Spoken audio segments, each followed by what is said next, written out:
I still remember how carefully he folded the paper before sliding it across the kitchen table. It wasn't a letter. It wasn't a conversation, it was 5 rules. No correcting anyone if they introduced me as Dad's wife. No sitting at the family table unless someone invited me. No speeches. No photographs unless requested. And if I couldn't follow the rules, I shouldn't come. He looked almost relieved after saying the last sentence. Follow them or don't come. I stared at the list for a long moment. We had been married for 8 years. I'd driven his daughter, Claire, to college interviews when he was traveling. I'd helped pay for graduate school after her scholarship fell short.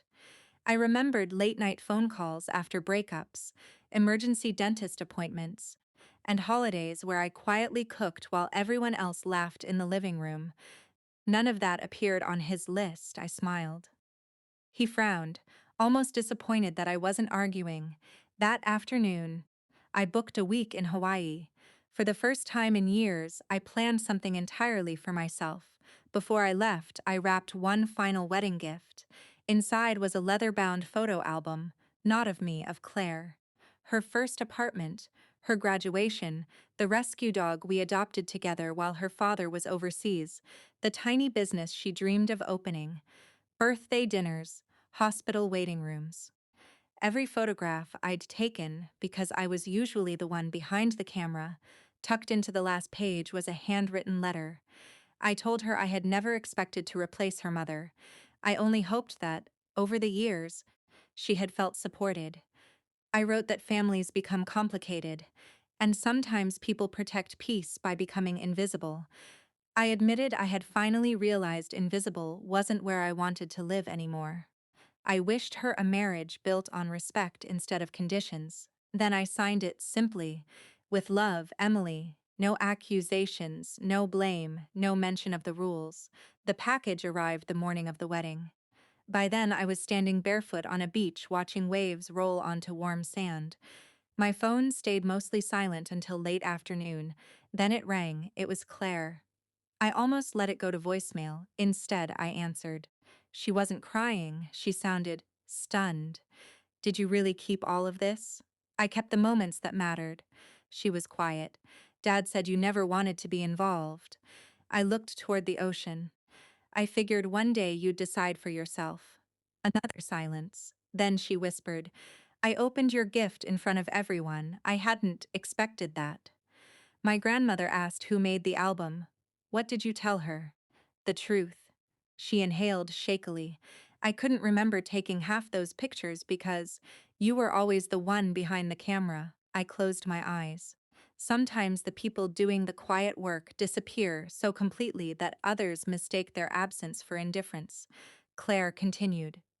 When everyone saw the letter, people started asking questions. Not angry questions. Honest ones. Who stayed with Claire after surgery? Who helped her move 3 different times? Who paid the deposit when her first apartment fell through? Who spent every Thanksgiving cooking before everyone else arrived? The answers were ordinary, but they were undeniable. For years, nobody had connected those small acts into one complete picture. Now they did. She told me even her grandmother gently interrupted a conversation. I think Emily deserves more credit than we've given her. There was no shouting, no dramatic confrontation, just a room that suddenly saw something it had overlooked. My husband called later that evening. His voice sounded smaller than I had ever heard it. You embarrassed me. I leaned back in my beach chair. I wasn't even there.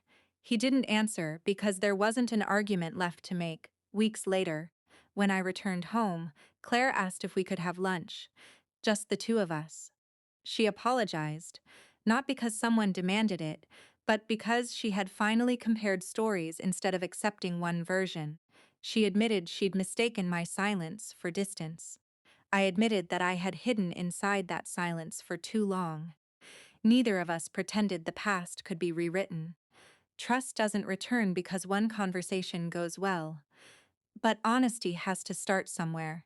My marriage didn't survive much longer, not because of the wedding. Because I finally understood that love offered only through conditions eventually stops feeling like love at all. The divorce was respectful, quiet, almost surprisingly calm. Months later, Claire mailed me a framed wedding photograph, not the formal family portrait, a candid picture taken just after she opened my gift. She was holding the album against her chest, looking down at the letter with an expression I'd never forget. On the back, she had written, "Thank you for showing me that dignity doesn't always make the loudest entrance. Sometimes it simply chooses not to stay where it isn't welcome."